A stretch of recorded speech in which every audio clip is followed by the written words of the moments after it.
Hi, I'm Colby, and today I want to talk about Bullet Train. It's the new film starring Brad Pitt, directed by David Leitch, and it's based on the novel Bullet Train by Kotaro Isaka. Bullet Train is basically what would happen if Guy Ritchie or Quentin Tarantino directed Murder on the Orient Express. Personally, it reminds me most of Lock, Stock, and Two Smoking Barrels or Snatch. It's a story with a ton of different characters. They all have different backstories, and so when they come together, it's like as if two main characters are coming together. There's a ton of action and violence, and the stories are kind of just so unbelievable that they would all happen. That is really, really funny. So the main character is Ladybug. That's played by Brad Pitt. And he's called Ladybug because he's notoriously unlucky, or lucky, depending on how you view it. The film opens with him stepping into a puddle of water, but since he just soaked his foot, he stops and just barely misses being hit by a barreling truck that isn't slowing down for anything. So there's always these two sides of luck that Ladybug is facing throughout the entire film, and his reaction to that is really funny and what drives a lot of the humor in the film. I'll be honest, I'll watch anything with Brad Pitt in it. In this film, he doesn't disappoint. He really captains the ship with a lot of different supporting side characters, and his character in particular is a hitman who's gone to therapy. So he's learned all these skills about conflict resolution and inner peace, and he doesn't want to do hitman jobs anymore. He only wants to do jobs where he has to steal something. So in this case, the premise is that he has to steal a briefcase full of money that's on the bullet train. And then everything goes crazy. The entire film, different events happen to Brad Pitt's character that are both simultaneously extremely unlucky, like someone dying accidentally, and also extremely lucky, like his life being saved by a very random event.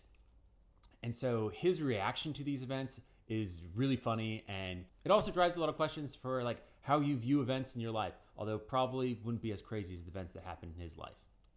This film is a lot of fun, and again, it reminds me a lot of those early Guy Ritchie films like Lock, Stock, and Two Smoking Barrels and Snatch, where you have this central case that doesn't exactly matter, and then you have all of these different side characters with backstories, and the film cuts to how they came about to be up and coming in the crime world, and all of those scenes are really well done, and they fit together in the movie really well, so that when different characters come together, you feel like you know them, even though you've kind of just met them as characters. I think that Brian Tyree Henry and Aaron Taylor Johnson do a particularly good job as the twins. They're really funny. Brian has a really great British accent in this film, which is very impressive, and it's quite important actually later on in the script, but I won't spoil it too much. There's all these little silly things at the beginning, like Brian Tyree Henry's character loves Thomas the Tank Engine, and a lot of these scenes are very humorous in the scene, but then the script is really well done because it ties them in later in the film, so that there's all these tiny details that seem like they're just kind of throwaway jokes, but then they come back later in the film, and I really love that aspect of it.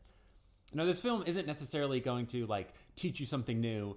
It's just a lot of fun. There's a lot of action, a lot of violence, a lot of blood in this film. So if you don't like that, I'd probably steer away from it. But yeah, it's like a lot of Quentin Tarantino movies, very irreverent. It treats the blood and violence as humor, and it doesn't take it very seriously. So if you like that, I think you'll like this film.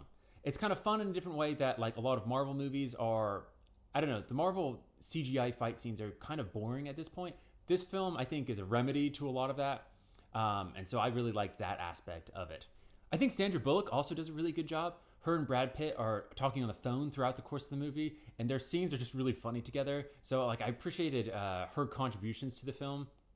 I also really like the aesthetics of the film. The setting of the bullet train and the setting of Tokyo at the beginning are really cool settings, and they're different than a lot of the stuff that at least I've seen on film recently, so it's an interesting, cool setting that feels different. The feeling of the bullet train being enclosed also drives a lot of the tension in the film, and I think it adds a really fun layer to the film. They also keep things interesting by having the different cards have different themes and different aspects to it, so it doesn't feel stale or boring throughout the course of the movie. The whodunit aspect of the film is a lot of fun too, where you're trying to figure out who murdered who, how these events took place, what's happening with the money, where's the briefcase. All of these aspects just keep your head twirling and trying to figure out what's going on, and I think that's a lot of fun. Now, technically, this film is an original film. It's based on a novel, but it's not part of a franchise or anything. I think that it still kind of feels like it borrows heavily from some of these previous films I've mentioned, but that's not a bad thing. It's a lot of fun. If you like those types of movies, you're going to love this movie. If you like Brad Pitt, you're going to love this movie, and so that's what I'd recommend. Anyway, I'd love to hear your thoughts about the film, so please let me know in the comments. Thanks. Bye.